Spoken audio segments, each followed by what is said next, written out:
मैं गरिमा अग्रवाल आप सभी का वंदन करती हूँ, अभिनंदन करती हूँ। आइए आज हम सुनते हैं बच बारस की कहानी। साथ ही सभी कहानियों के बाद सुनी जाने वाली बिंदाईक जी की कहानी, लपसी तपसी की कहानी और सभी देवी देवताओं की कहानी। बच बारस की कहानी। एक साहूकार था जिसके 7 बेटे थे। साहूकार ने एक तालाब बनवाया, लेकिन 12 वर्षों तक भी वह तालाब नहीं भरा।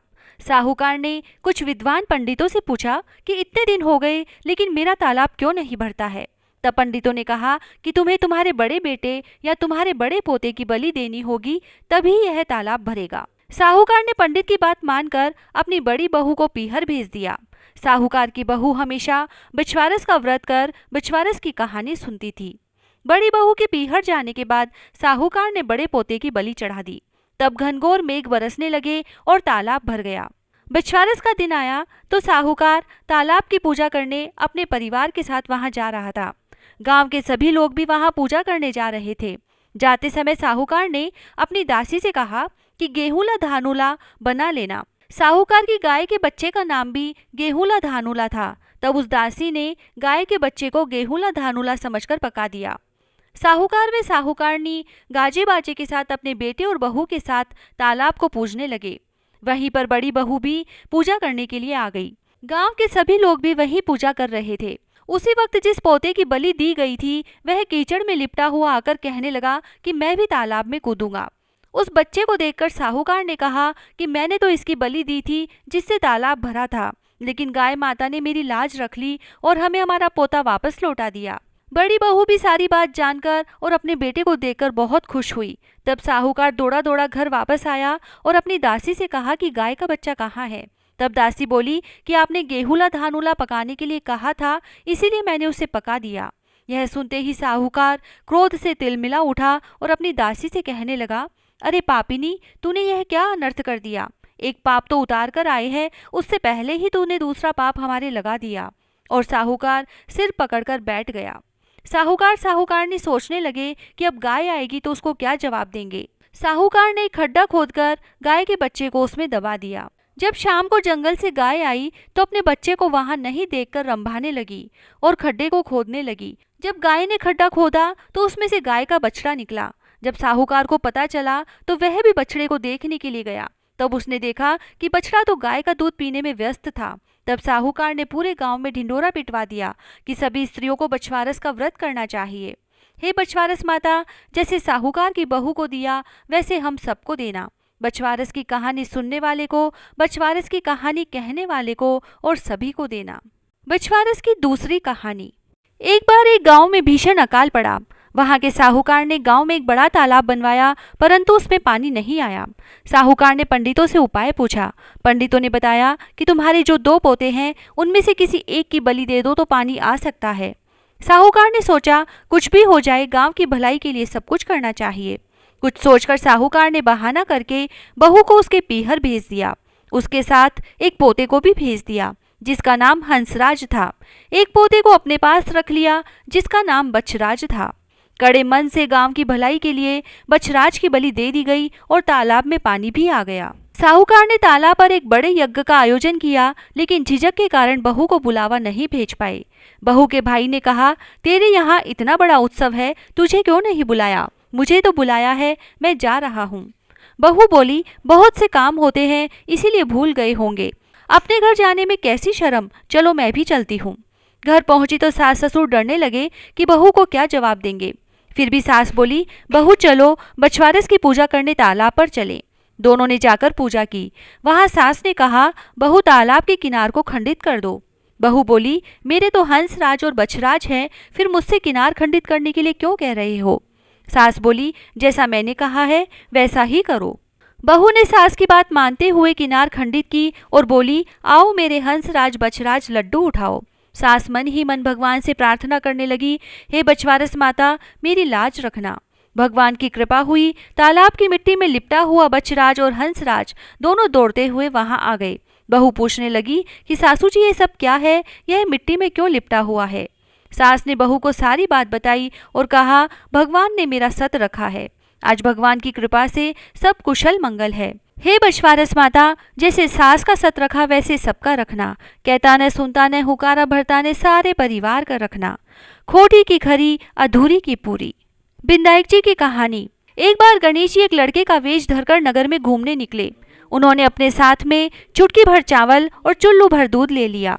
नगर में घूमते हुए जो मिलता उसे खीर बनाने का आग्रह कर रहे थे। बोलते, माई खीर बना दे। लोग सुनकर हंसते। बहुत समय तक घूमते रहे मगर कोई भी खीर बनाने को तैयार नहीं हुआ। किसी ने यह भी समझाया कि इतने से सामान से खीर नहीं बन सकती, पर गणेश जी को तो खीर बनवानी ही थी। अंत में एक गरीब बूढ़ी अम्मा ने उन्हें कहा, बेटा चल मेरे साथ में, तुझे खीर बनाकर खिलाऊंगी। गणेश जी उसके साथ चले गए। बूढ़ी अम्मा ने उनसे चावल और दूध लेकर एक बर्तन में उबलने चढ़ा दिए। दूध में ऐसा उफान आया कि बर्तन छोटा पड़ने लगा। बूढ़ी अम्मा को बहुत आश्चर्य हुआ, कुछ समझ नहीं आ रहा था। अम्मा ने धीरे धीरे घर का सबसे बड़ा बर्तन रख दिया, वो भी पूरा भर गया। खीर बढ़ती ही जा रही थी, उसकी खुशबू भी चारों तरफ फैल रही थी। खीर की मीठी मीठी खुशबू के कारण अम्मा की बहू के मुंह में पानी आ गया। उसकी खीर खाने की तीव्र इच्छा होने लगी। उसने एक कटोरी में खीर निकाली और दरवाजे के पीछे बैठकर बोली, ले गणेश तू भी खा, मैं भी खाऊं। और खीर खा ली।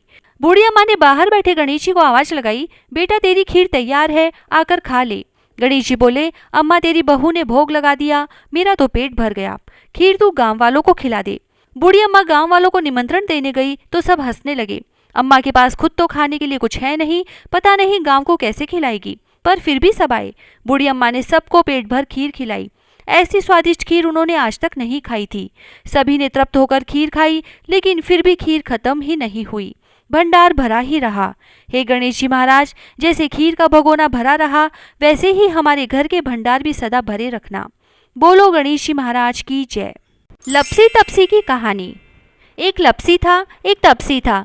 तपसी तो भगवान की तपस्या करता था और लपसी सवा सेर की लपसी बनाकर उसका भोग लगाकर जीम लेता।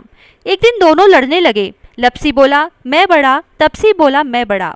इतने में नारद मुनि आए और बोले, तुम क्यों लड़ रहे हो? तो लपसी ने कहा, मैं बड़ा हूँ, और तपसी ने कहा, मैं बड़ा हूँ। तपसी बोला, मैं सारे दिन भगवान की पूजा करता हूँ। यह सुन नारद जी ने कहा कि मैं तुम्हारा फैसला कल करूँगा। दूसरे दिन लपसी तपसी नहा कर आए तो नारद जी ने 1.25 करोड़ की अंगूठी उनके आगे फेंक दी। लपसी ने अंगूठी देखी पर उस पर ध्यान नहीं दिया। तपसी तपस्या करने बैठा तो उसे अंगूठी दिखी और उसने अपने घुटने के नीचे दबा ली और तपस्या करने लगा।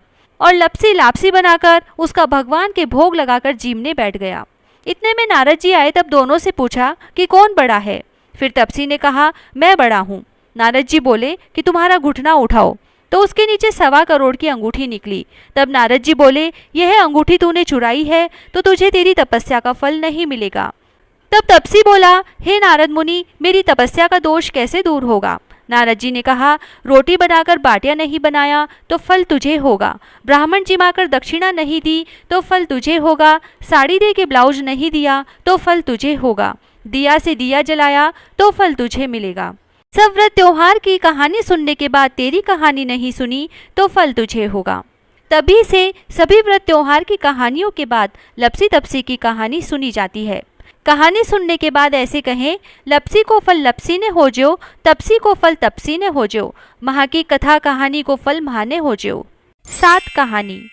यह कहानी सभी कहानियों के बाद सुनी जाती है। यह कहानी जिस भी कहानी के बाद सुनते हैं तो उस कहानी में कोई कमी रह गई हो तो वह पूरी हो जाती है। इस कहानी को सभी कहानियों के साथ सुना जा सकता है। तो आइए सुनते हैं 7 कहानी।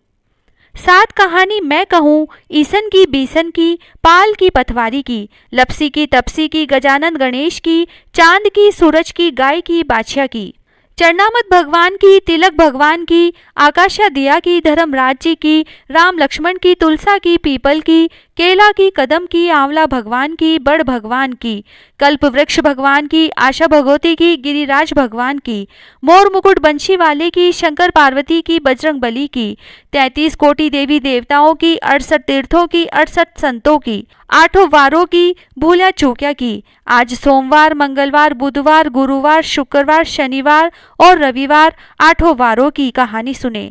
जाके कदे न दलदल आवे, कदे न पीड़ा आवे, सुख संपत्ति आवे, दलदल जावे, संपत आवे दुख जावे सुख आवे। हर्या हर्या आंवला श्री भगवान सांवला। 5 पताशा गुड़ की डली बिंदाई जी पुजावे मन की रली।